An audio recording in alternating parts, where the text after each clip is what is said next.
réélection pour un 5e mandat de ce régime criminel dirigé par Ismaël Omar Guelleh n'est pas une surprise et n'est pas un événement. C'est plutôt le parcours de tout dictateur qui va vers le chemin de l'enfer et qui va très prochainement tomber dans le ravin qu'il espère préparer pour le peuple de Djibouti.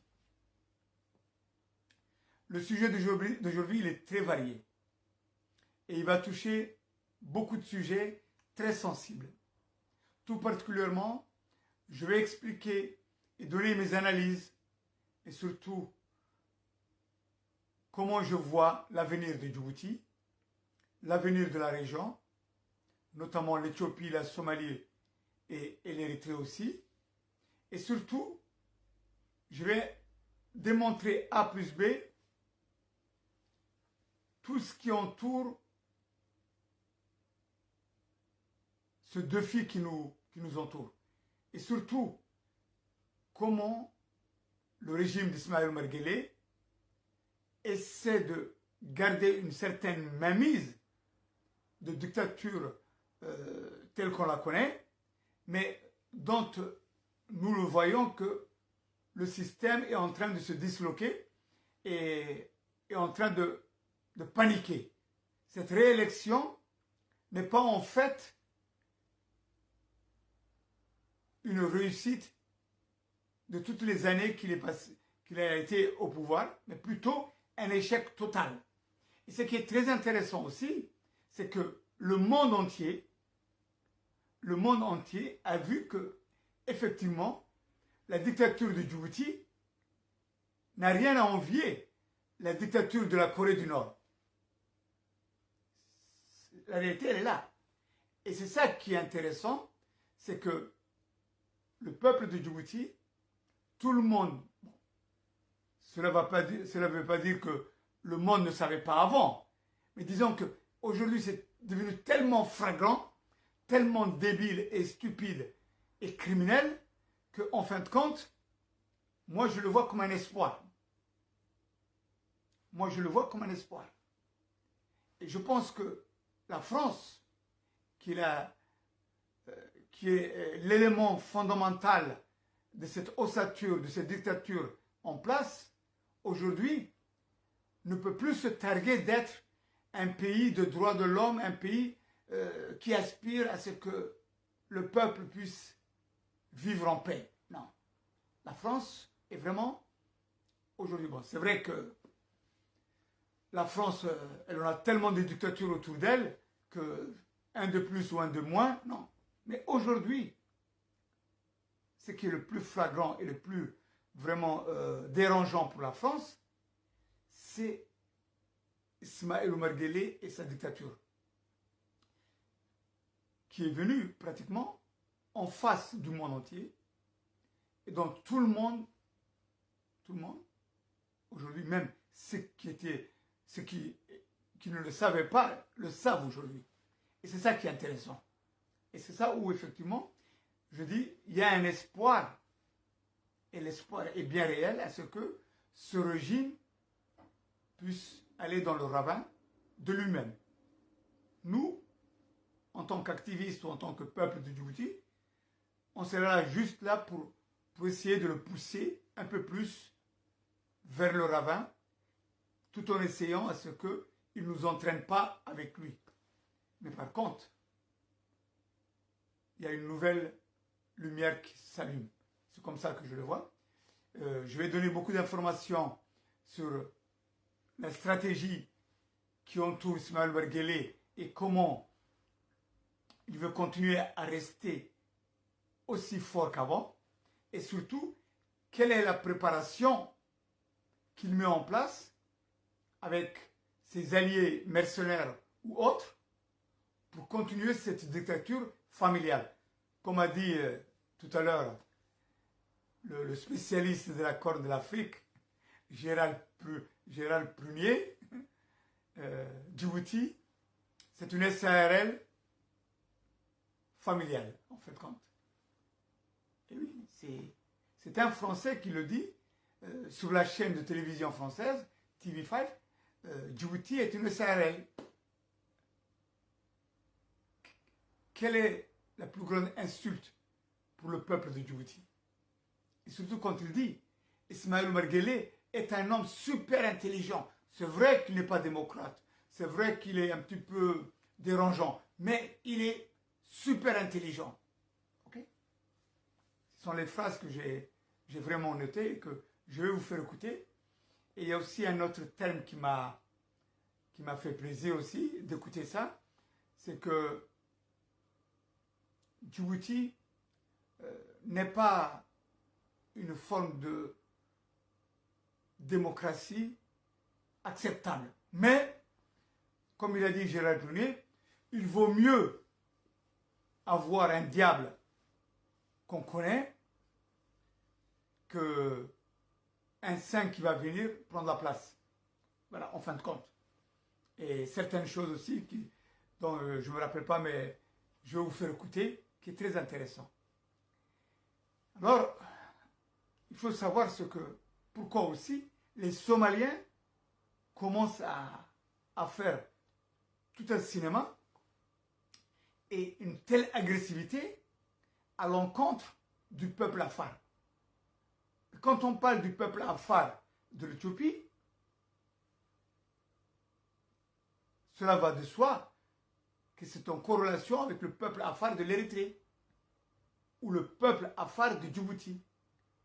Et comment se fait-il qu'actuellement, certaines télés somaliennes ou certaines pages sur les réseaux sociaux d'être aussi agressives? C'est vrai qu'il y a un problème en Éthiopie, c'est vrai qu'il y a une guerre fratricide entre Afar et Issa en Éthiopie, mais de là à ce qu'on puisse mettre vraiment le viseur sur le peuple afar, étant en corrélation qu'on puisse l'ajouter avec le TPLF de l'Éthiopie et qu'on puisse en faire des sous-entendus avec les Amaras. Écoutez, tout ça c'est une stratégie mise en place par Ismaël Omar Guelleh depuis pratiquement 40 ans et je vais en discuter avec vous, mais malheureusement, je vais parler en Somalie parce qu'il faut que mon message puisse passer très loin. Très loin, je veux dire, c'est que mon message va être pratiquement discuté en somalien et je vais m'expliquer en somalien. Tout simplement parce que, premièrement, bon, je ne parle pas l'afar, c'est vrai. Je suis un afar, mais c'est vrai que je ne parle pas l'afar. Mon anglais n'est pas tellement fort, si je peux dire, où je peux avoir une discussion sociopolitique assez large, non? Et c'est pour ça qu'en fin de compte, étant donné que les éléments qui sont autour d'Ismaël Omar Guelleh font partie de la nation somalienne, et surtout dont l'agressivité se voit chaque jour de plus en plus, je vais essayer de m'exprimer en somalien. Et mes chers compatriotes afar qui ne parlent pas le somalien, s'il vous plaît, les autres qui parlent, essayez de traduire et que ce message soit entendu par tout le monde. Par tout le monde. Les afars, les Éthiopiens, les Somaliens, c'est vrai, les Érythréens, les Français, les Américains, les Russes, les Chinois, les Arabes, très important. Parce que vous allez comprendre beaucoup de choses. Et malheureusement, c'est vrai que on a un espoir à ce que ce régime puisse aller en enfer, c'est vrai. Mais aussi, cela va de soi, c'est que il y aura de la casse. Il y aura des problèmes. C'est vrai que le Gaulois nous a appris à dire on ne peut pas faire des omelettes sans casser les œufs. On ne peut pas faire des omelettes sans casser les œufs. Et le pouvoir ne se quémande pas, le pouvoir ne se demande pas. Il y a des moments où il faut l'arracher. Je pense qu'on va dans cette direction-là pour le peuple de Djibouti. Si le peuple de Djibouti veut se libérer, il faut qu'il arrache le pouvoir de ce régime criminel dictatorial. Maintenant, la façon ou comment on va y arriver, ça c'est une autre paire de manches qu'il faudra négocier et discuter ou autre. Mais je vais en débattre ce soir. C'est très important. Alors je vous dis, chers compatriotes, partagez au maximum et ouvrez bien vos oreilles. Vous allez voir des choses et vous allez entendre des choses qui sûrement, pour certains, vont les choquer et pour certains, sera un espoir pour cette nouvelle république, cette deuxième république que nous attendons tous et que nous chérissons tous et qu'elle soit bénie et que nous puissions accéder avec vraiment le moindre casse. Mais comme je vous ai dit, on ne peut pas faire des omelettes sans casser les œufs. Salam alaikum wa rahmatullahi wa barakatuh. Gadagay, yo samahay ya'amo, yo samahay, mais le combat continue. Qu'on parle en Somalie ou en Afar ou en français ou en anglais, l'essentiel c'est que le message puisse être entendu et compris par tout le monde. Et c'est mon but. Et mon combat, il est basé dans ce contexte-là, contre ce régime, qu'il faut, par tous les moyens, essayer de le mettre de côté, afin de sauver le peuple de Djibouti. C'est très important. C'est très important parce que malheureusement, l'histoire de 91, 92, 93, 94, le génocide qui a été fait en République de Djibouti, personne n'en parle. Personne n'en parle.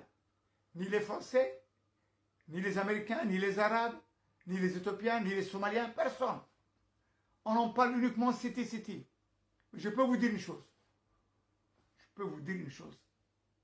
C'est que le génocide qui a été fait en 91, 92, 93, jusqu'en 94, en République de Djibouti, ce n'est pas le 10e du génocide qui se passe ou la guerre fratricide qui se passe en Éthiopie. Je vous le jure. Wallah, Obillah, Otallah. Ce n'est même pas le 10e. Ça veut dire que les morts ou les tortures, la guerre qui se passe sur Contra, à Seti et à Samara, quand on compare le génocide qui a été fait à Obok et à Tadjoura, Hanle, Gadade, Yoboki et tout cela, ben, ça se compte par milliers. Par milliers. Et personne n'en parle. Personne n'en parle. C'est comme si le peuple de Djibouti, c'était de la poubelle, quoi. Et ça, les Français le savent très bien. Les Français le savent très bien. Les Éthiopiens le savent très bien. Les Somaliens le savent très bien, puisque dans cette guerre de génocide à l'encontre du peuple Afar de Djibouti, il y a des Somaliens de Mogadiscio, de Hargeisa, de Puntland, de l'Éthiopie, ensemble, qui ont commis tous ces crimes. Et ça, il faut le dénoncer. Et il faut le dénoncer haut et fort.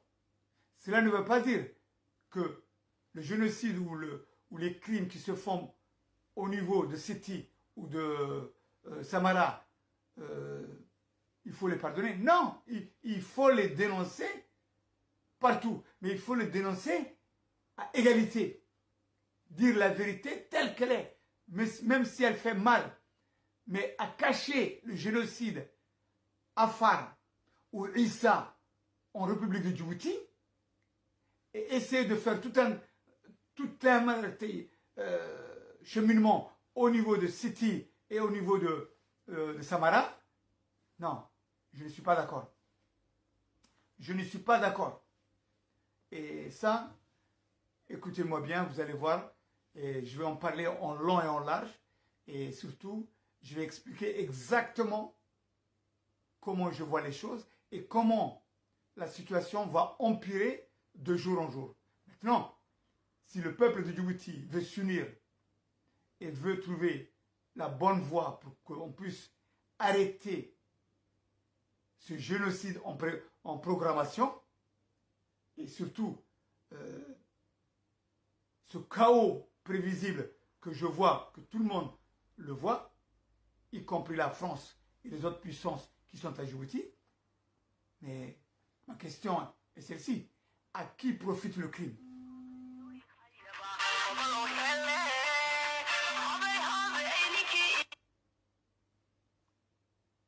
À qui profite le crime? C'est très important. À qui profite le crime? Et dans ce contexte-là, mes chers compatriotes, écoutez bien tout ce que je vais vous dire ce soir parce que ça va un petit peu vous secouer, mais peut-être que si on arrive à trouver la bonne voie, alhamdoulilah rabbil alamin. Bon, je commence par cette prière et ces dua, et après quelques musiques, on va rentrer dans le sujet, dans le vif du sujet.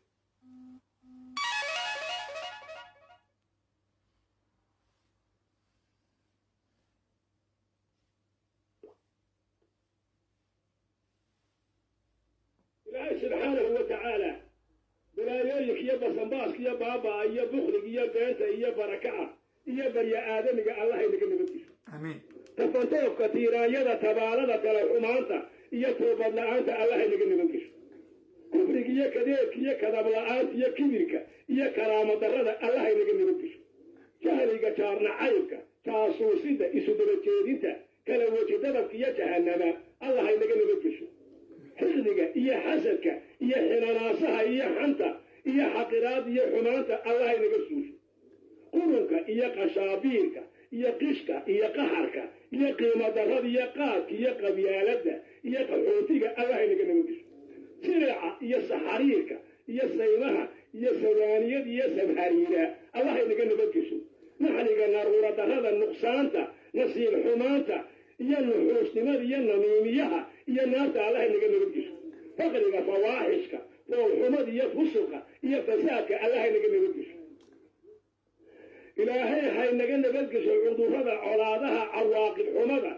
إيا عصيانك إيا عذابك الله ينقل نبكش إنت باك كدوشة إنت بيرك هدافك لما ينبع بعريدة شنك إنسك كانك جمالك حيوانك يا عفاريدة يا أباليشة يا شياطين شركوده الله ينقل نبكش أرى كانوا كدعيني الله سمد النقاقضة آمين تيدي آمين تملايكتا إلهي يسوى ساعدنا الله ساعة الإجابة نوغيين عربك يقع الله اسم لعنك كبيك وبك أوليها أخلاق دا إيمانك أرساق دي آخرة دي أقوتك الله ينوغنك علماء إيا علمك إيا عقلك إيا عاطمات إيا عبادتك إيا عقيدة إيا عدالتنا الله ينوغنك دلك إيا دلك إيا دنيا إيا درسات إيا دولتنا الله ينوغنك مقالك يا موقالك يا مقع يا مامرك يا مصحد يا ميرك يا ملحظنا الله ينوغنك صلاة صومك سكدة صدقة صبرك يا صحيدة آخره الله ينوغنك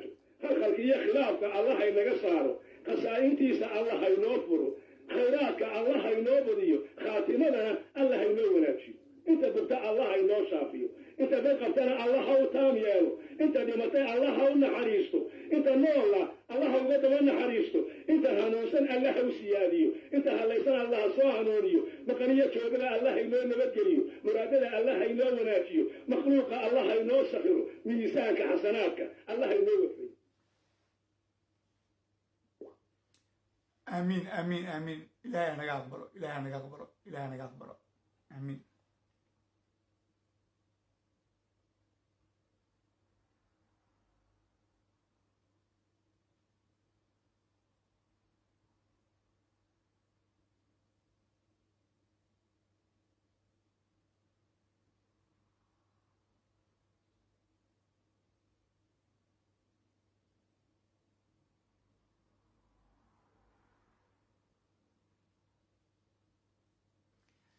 walaal ma lay malqayaa codkayga may malqaysiin ii soo qora haddaad malqaysiin codka haddaad malqaysiin ii soo sheega ma lay malqayaa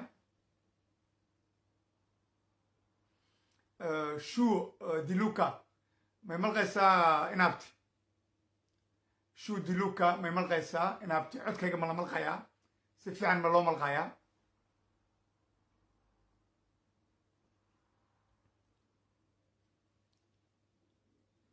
اوكي بوي ميرسي السلام عليكم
السلام عليكم ورحمة الله وبركاته مر لباد مر صدحات واندوه واد ما تسنتين انت قولك كجرتا iyo inta idageysan doonto dhamaantiinba waxaan ugu salaamayaa salaanta muslimka ta ugu qiimaha badan marka dhamaantiin waxaan leeyahay walaalayaal fadlan please share gareeya sababtoo kalgacayl kala ma hadallada aan ku hadlayo analyze-ka aan dhiibayo dhiigga way badbaadin karaan qof way badbaadin karaan ummadda Jabuutina way badbaadin karaan khasuusanna dagaalka foosha xun leh ka socda city iyo Samaarana ya hadalladaydu dawey u tahay marka fadlan share gareeya meel kasta gaarsiiya in si fiican ay dhageysta khasuusan waxaan la hadlayaa on leeyahay dhagihiina fura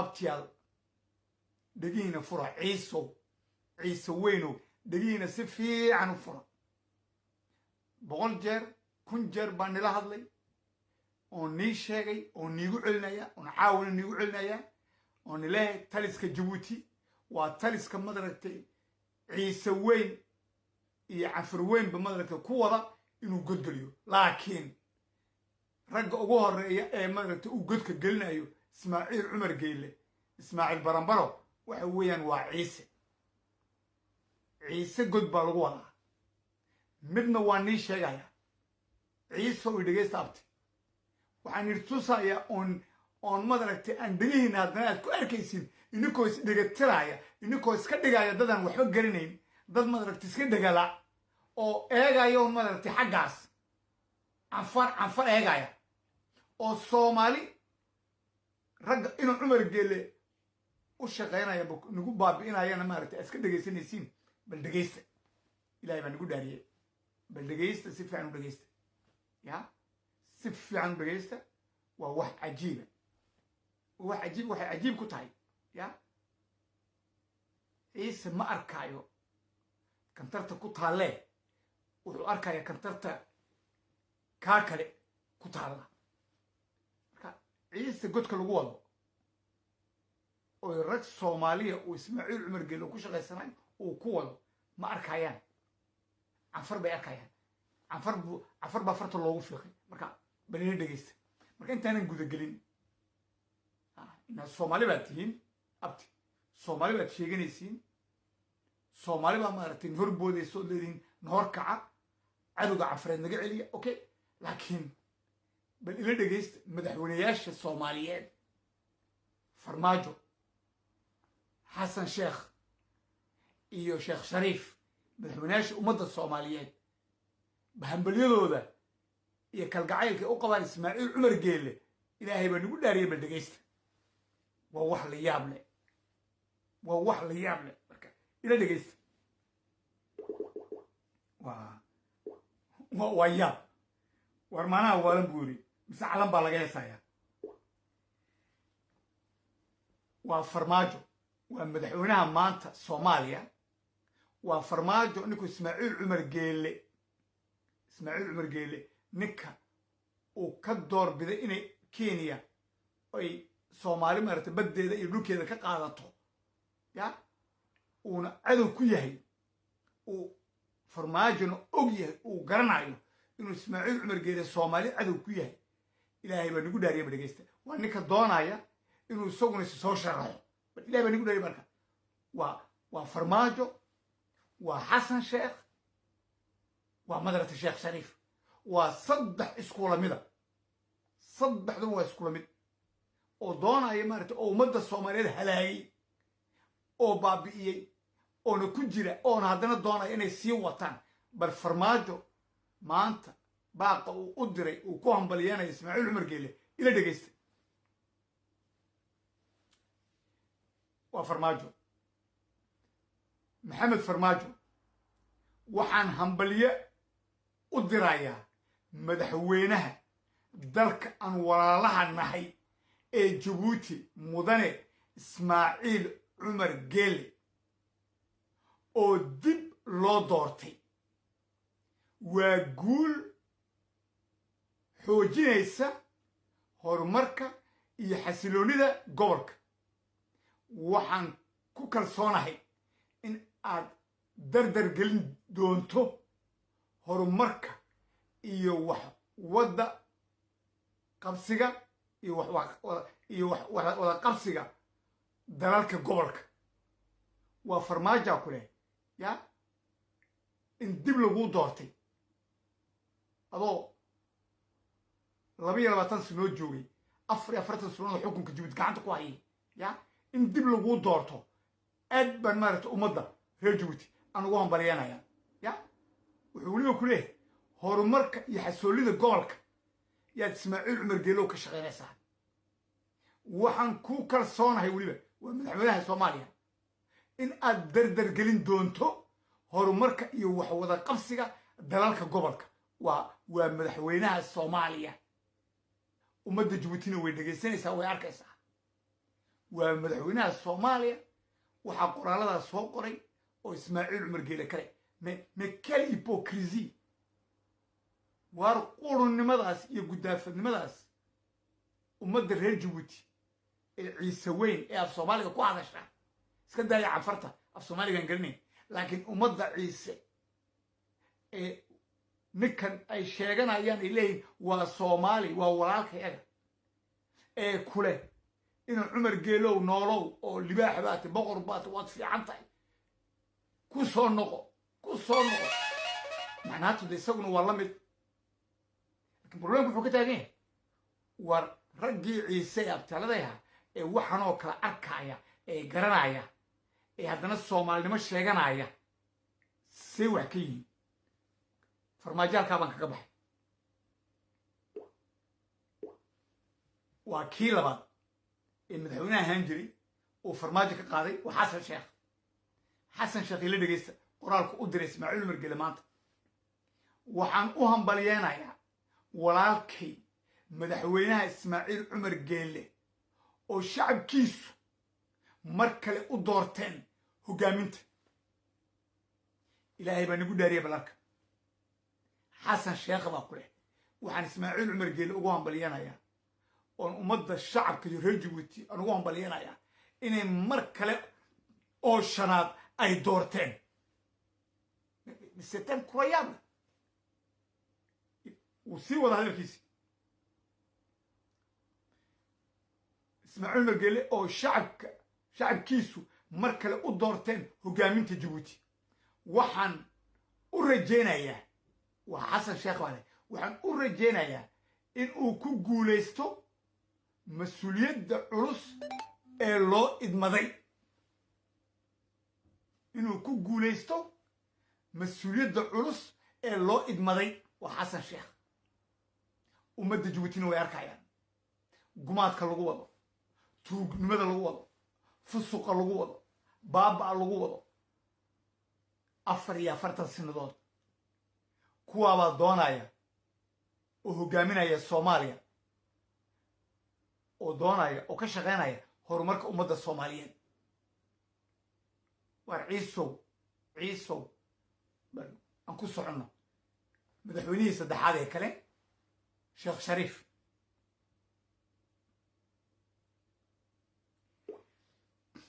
sheekh shariif sheekh axmed madaxweynihii hore ee soomaaliya yaa isaguna hambalya saaka u diray ismaaciil cumar geelle wuxuu soo qoray waxaan hambalyo u dirayaa madaxweynaha dalka jabuuti walaalkeen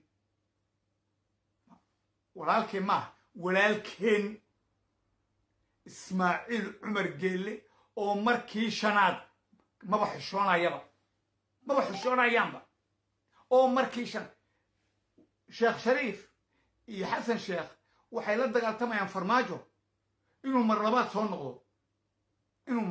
soo noqdo iyaku sheekh shariifkan waxa uu u hambalyanaya ismaaciil cumar geelle oo mar shanaad soo noqday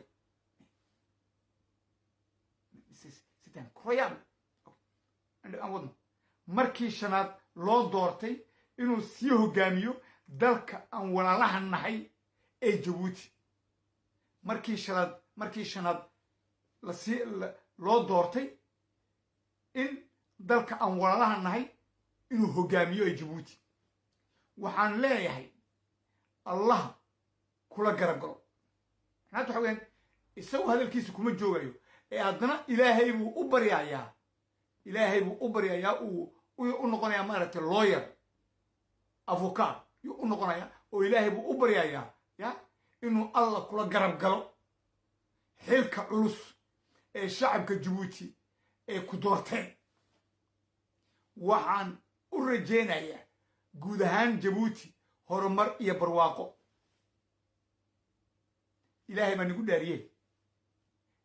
nagu dhaariyey ummadda reer jabuuti baan la hadlayaa waxaan la hadlayaa si gaar ahaaneed abtaalada iyo ciise weyn baan la hadlayaa waan dhiiggiinu halkuu taagan yahay markaad sheeganaysiin soomaalinimo markaad arkaysiin madaxweynayaashii soomaaliyeed oo kelitalis ummadda jabuuti gumaaday oo fusuq iyo qulun iyo xaaraan ka buuxda jabuuti oo la wada garanayo ooy haddana u hambalyeenayaan maxaa see wax u jiraan cadowga aad sheegaysiina canfareed iyo cadowgan kula dhashay yaa isku mid ah weli maan arag canfarta jabuutiya tuuginta ee qurunka ah iyo dabadhilifka iga daaya laakiin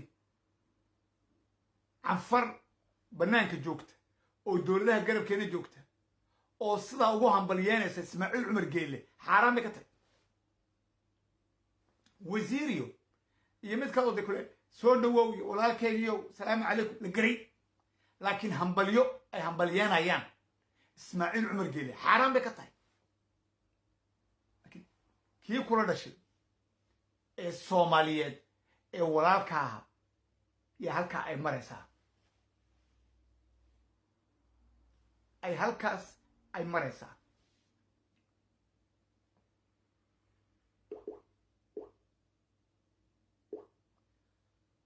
aad iyo aad baan uga xumay laakiin kama joogsanayo waan wadayaa runtana waan ka hadlayaa ciisena intaan toosin karo intaan soo kicin karo intaan madaragtay aan tusi karo maaragtay dariiqa wanaagsan dariiqa khayrku ugu jiro abtaaladay dariiqa uu khayrku ugu jiro way ga go'an tahay xalaytol waxaan malqaayay ninaan magaciisa inaan soo saaraan diidayo oo ciyaala suuqa oo aan blokeeyey oo gudaafada oo u shaqeeya maaragtay basaasnimo iyo tuugnimo marka u shaqeeya maaragtay ismaaciil cumar geliy waxay ku xidhan oo kule suldaan cabdalla dabarkaale abti buu guni leeyahay abti buu sheeganayaa laakiin waxba kama jiraane waa cafariisto cafar buu maaragtay yuu ka jecel yahay ciiso oo cafartu doonaya inuu ciisaha ku gumaadu maaragtay ku baabi'iyo waad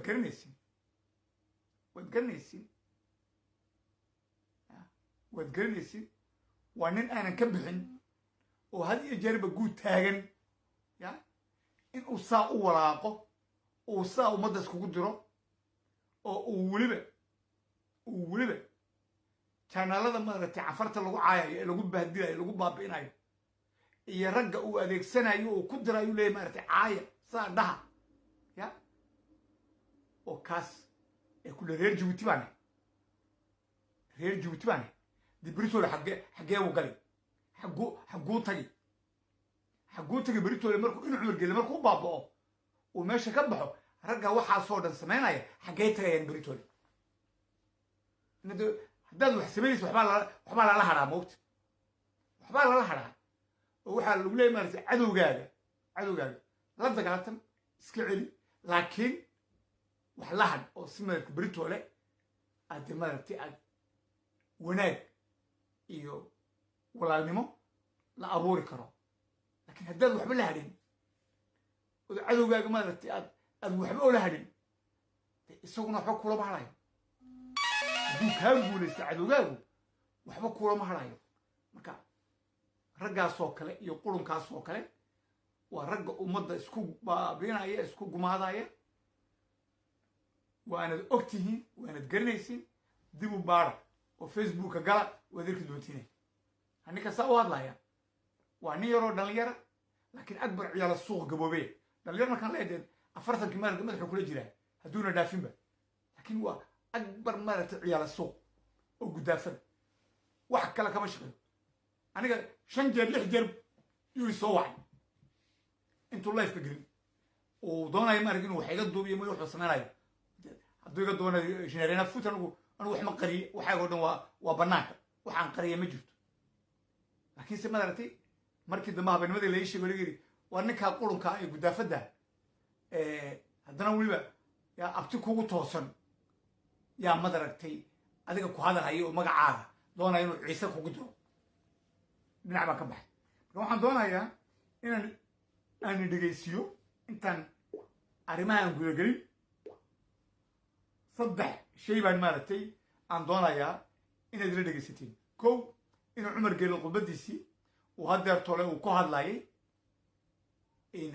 uu doorashada uu ku shubtay hadda maba suginba maaragtay 7 maba suginba maaragtay bil maya xalay bay dhacday maantuu ku dhawaaqay shalay bay dhacday maantuu ku dhawaaqay ila dhegaysta waa qodobkaas waa mid kadib waxaan dhegaysiin doonaa maaragtay qodobka maaragtay tv-ga faransiiska tv5 la yaraa nin faransiis oo ka hadlaya jabuuti iyo waxyaalaha foosha xun uu sawirka uga dhigay jabuuti faransiiska maaragtay sawirka uu ka dhigay jabuuti yaan doonaya in layla dhegaysto kadibna maaragtay waxaan dhegaysanaynaa laba nin baan dhegaysanaynaa waa nin ka hadlay tv-ga channelka laraa horn cable buu ka hadlay shalay mayna daraad hore isagoo istaraatiijig iska dhigaya oo ka hadlaya siyaasadda gobolka city iyo jabuuti iyo canfar iyo ciise kaas waa kow oo fikirka uu soo dhigay iyo waxuu ka hadlayo iyo canfarta siduu u iftiiminayo iyo wuxuu wadoo dhanba waa waxaan meelkas guud taagi doono waa kow nin kalea jira isaguna oo aan garanayo oon si fiican u garanayo oo ogaadeena una isaaq dhalay waa ogaadeen isaaq dhalay laakiin ogaadeenna isaaqna wuu gumaaday ogaadeenna wuu gumaaday uu ahaa ragga la talin jiray maaragtay maxamed siyaad bare oo aan soomaaliyana ku garanayo muqdisho 90kii iyo 88kii iyo 89kii ummadna gumaaday markii isaaqa la gumaadayay waa ragga madaragtay uu siyaad bare maaragtay la sheekaysanayay ee uu sirta ka qaadanaya suu isaaq u gumaado oo dhinacna isaaq kaga jira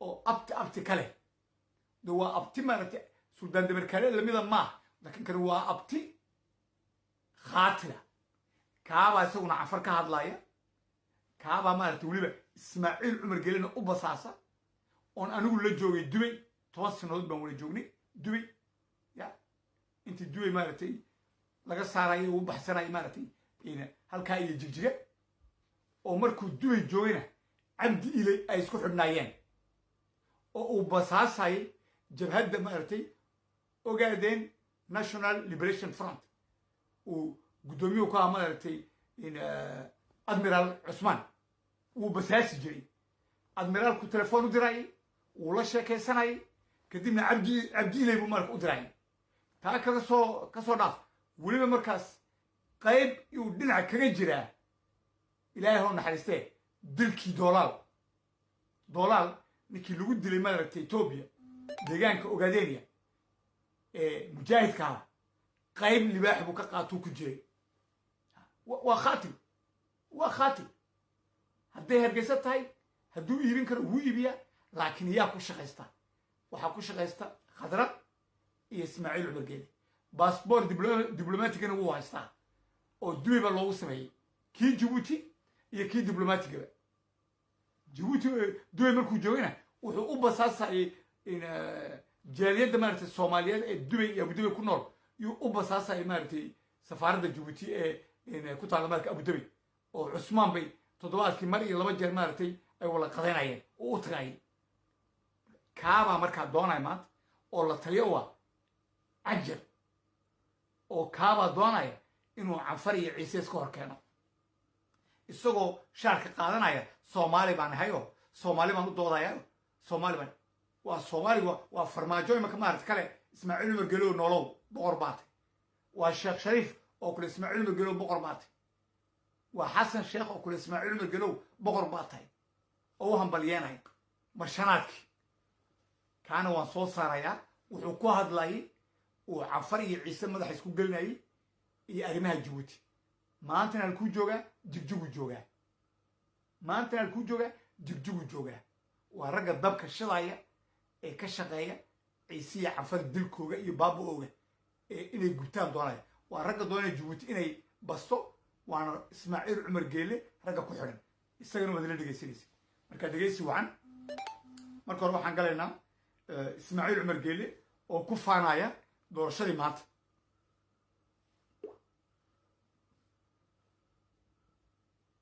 بسم الله الرحمن الرحيم الحمد لله رب العالمين الصلاة والسلام على رسوله الأمين سيدنا وحبيبنا haddaad malqaysiin ii sheega walaal haddaan la malqayna ii sheega waad mahadsantihin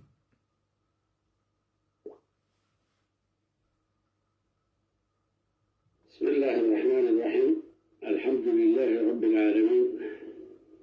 الصلاة والسلام على رسوله الأمين سيدنا وحبيبنا محمد صلى الله عليه وسلم.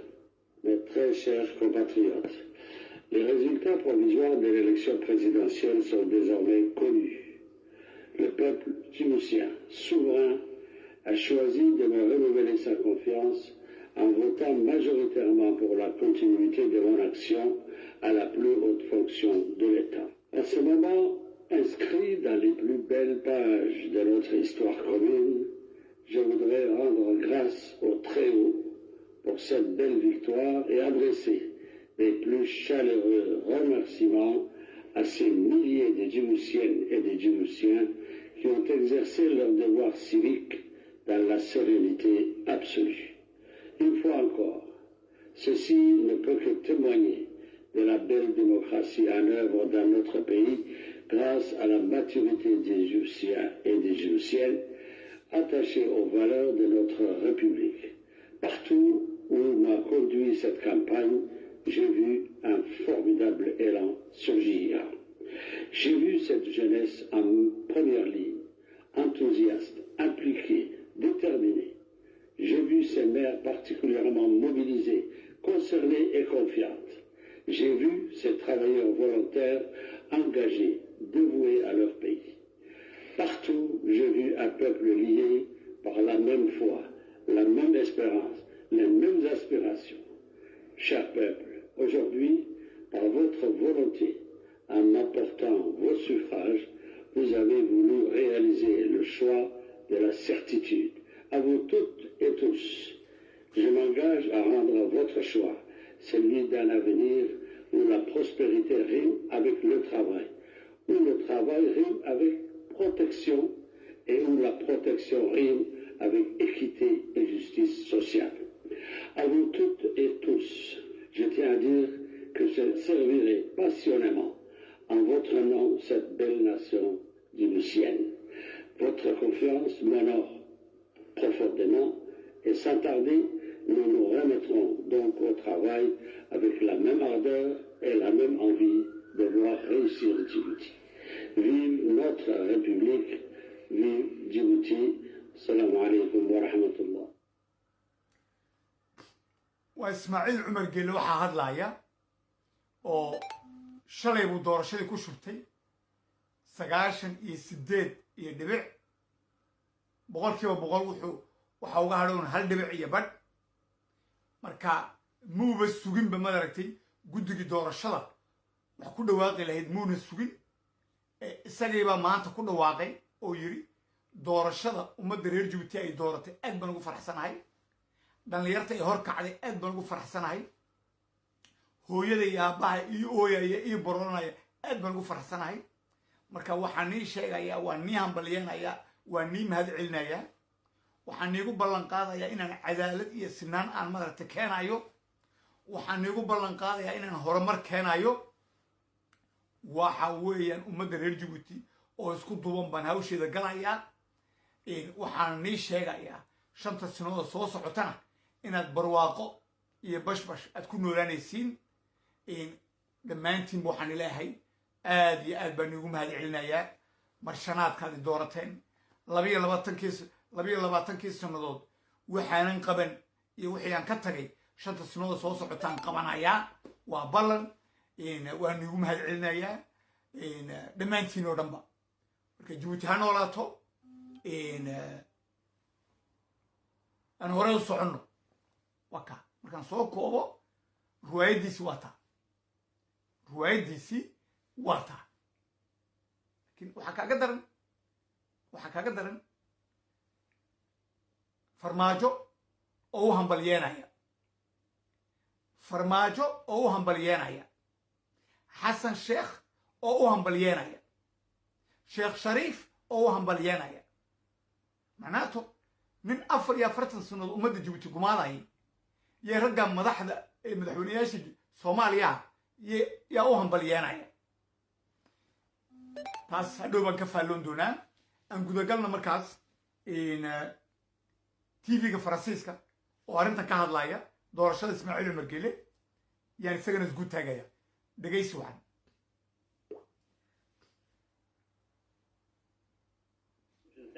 Je vous le disais en titre, c'est aujourd'hui jour d'élection à Djibouti, un État confetti de la Corne de l'Afrique, mais ô combien stratégique. Le président Guelleh est en lice pour un 5e mandat. Cela fait 22 ans qu'il est au pouvoir, un inamovible leader qui n'a face à lui qu'un seul autre candidat, Zakaria Ismail Farah, homme d'affaires fraîchement débarqué en politique et qui n'a tenu que quelques timides rassemblements de campagne. Le vote est en cours, vous le voyez. On poursuit sur cette élection avec notre invité Gérard Prunier, historien et spécialiste de la Corne de l'Afrique. Alors, Gérard Prunier, est-ce que cette élection est-elle un non-événement, comme le dit l'opposition qui boycotte le scrutin? Tout à fait. Je veux dire, je pense que pour que le président Ismaïl Omar Guelleh puisse perdre, il faudrait qu'il se casse une jambe, et encore, probablement, il sera élu à l'hôpital. Donc c'est un non-événement. C'est un non-événement qui est boycotté par l'opposition, qui prépare déjà l'après. Elle a présenté une charte pour une transition démocratique. Est-ce que c'est pas un peu justement mettre la charrue avant les bœufs? Non, ils essayent évidemment, c'est l'espoir contre tout espoir, mais ils font leur boulot, de préparer une sorte de schéma de ce qu'ils pourraient essayer de faire au cas où M. Ismaïl Omar disparaîtrait du pouvoir, pas maintenant, mais dans les années qui viennent. Il faut bien se préparer. Boycotter une élection tout en proposant une charte de transition. Parce qu'il y aura toujours le gouvernement à Djibouti, même si ce n'était pas M. Ismaïl Omar. Et à ce moment-là, qu'est-ce que l'opposition fera? Il y a trop souvent, d'ailleurs, quand on se bat contre des dictatures, le fait de dire la dictature va tomber, c'est merveilleux, après tout ira bien. C'est pas vrai. Parce que tout un tas de problèmes se posent et il est bon d'y réfléchir. On l'a vu en Libye notamment. Expliquez-nous comment un si petit État peut se permettre de jouer comme ça de la diplomatie, comme si c'était un géant du monde. Parce que c'est une société à responsabilité limitée, dans le sens commercial du terme, et alors, c'est une sorte d'hôtel à armée étrangère. Il y a les Américains, il y a les Chinois, les Français sont depuis longtemps, puisque c'était l'ancienne puissance coloniale, puis il y a des petits bouts de tabourets pour d'autres qui sont un peu là. Les Italiens, les Allemands, les Japonais. Et cela, forcément, c'est une manne financière. Oui, bien sûr. Et puis aussi un formidable, parce que c'est un homme remarquablement intelligent.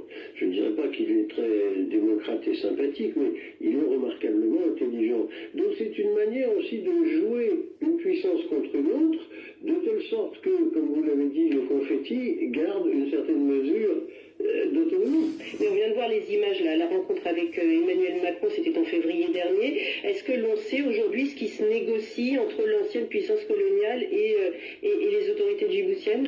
C'est le truc, là, essentiellement, un gros truc de Macron, c'est l'idée d'avoir une flotte de guerre pour les Éthiopiens. Parce que quand ils ont perdu l'Érythrée en 1993, quand l'Érythrée est devenue indépendante, ils ont perdu un port sur la mer Rouge. Et Abiy veut refaire... il a des visions, d'ailleurs c'est pour ça qu'il a déclenché la guerre civile en Éthiopie, il a des visions géantes sur ce qu'il veut pour le futur de l'Éthiopie. Et ça inclut un retour sur les rives de la mer Rouge et une flotte. Laquelle flotte, si elle existe, sera fabriquée par les Français. Et bon, il faudra... Et pourquoi est-ce que Djibouti se retourne, parce qu'il y a eu, c'était des relations nancy avec la France, pourquoi est-ce qu'elle se retourne vers Paris? Est-ce que la Chine ne lui suffit pas, ou est-ce que c'est le fait d'être endetté jusqu'au cou avec son partenaire chinois qui du coup se dit, est-ce qu'il n'y aura pas aussi une emprise politique de la Chine? Ils sont plus habitués aux Français. Et ils savent que les Français, sont peut-être un peu embêtants, mais ne sont pas carnivores. Alors que les Chinois n'en laisseront que les os. Et ça, ils s'en rendent compte maintenant? Pardon? Ils s'en rendent compte maintenant? Enfin, ils s'en rendent compte maintenant? Oui, ils se sont fait prendre de ça en disant oui, voilà tout l'argent. C'est toujours bien d'avoir plein d'argent. Puis tout d'un coup, on dit oui, vous savez ce que ça représente pour votre perspective financière future. Là, c'est nettement plus désagréable. Ils savent qu'ils n'auront pas de désagréable surprise de ce genre avec les Français. Et puis, on est très habitués. Les Français, c'est pas depuis 100 ans. Il y a toujours une entente avec le diable, même si le diable est un peu mauvais. Pour revenir au président Guelleh, dans quelle mesure est-ce que cette compétition entre les puissances n'assoit-elle pas son pouvoir. Vous disiez justement, quitte à ignorer un petit peu le manque de démocratie, voire carrément soutenir l'autocrate. Oui, bien sûr. Vous savez, c'est une tendance continentale générale. Puis encore, la violence dans le cas de Djibouti est limitée. Il y en a un petit peu de temps en temps contre certains opposants. Mais quand on voit ce qui se passe dans la région, entre la Somalie, qui s'est remis à bouillir comme aux pires années Il y a les Chebabs d'ailleurs qui disent à Guélé qui vend son pays aux armées en fait, étrangères. Oui, d'ailleurs, par moment, je me demande si c'est pas de la jalousie. Les Chebabs voudraient pouvoir aussi vendre ce qu'ils tiennent à quelqu'un, mais personne ne s'y intéresse. Parce que Daesh, ça paye pas. La position de Djibouti, c'est sans arrêt une sorte d'équilibre. Je prendrais plutôt l'image du président du Yémen, paix à son âme, puisqu'il a été assassiné, qui disait gouverner le Yémen, c'est danser sur la tête de serpent. Je vais être obligée de vous interrompre, j'ai repris par manque de temps. Excusez-moi, c'était très intéressant. On aura l'occasion d'en reparler. Merci beaucoup d'être venu avec nous.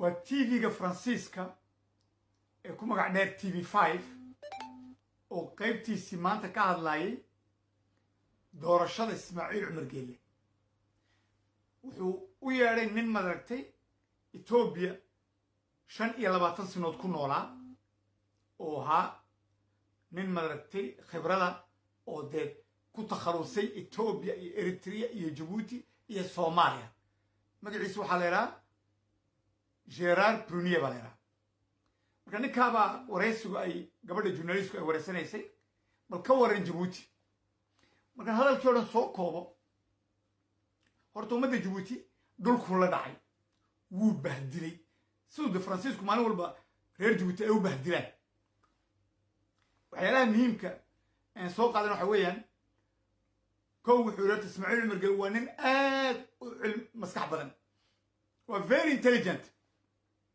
Ismaaciil Cumar Geelle waa very intelligent kow waxa uu kaliyu ku magacaabay dowladda Djibouti waa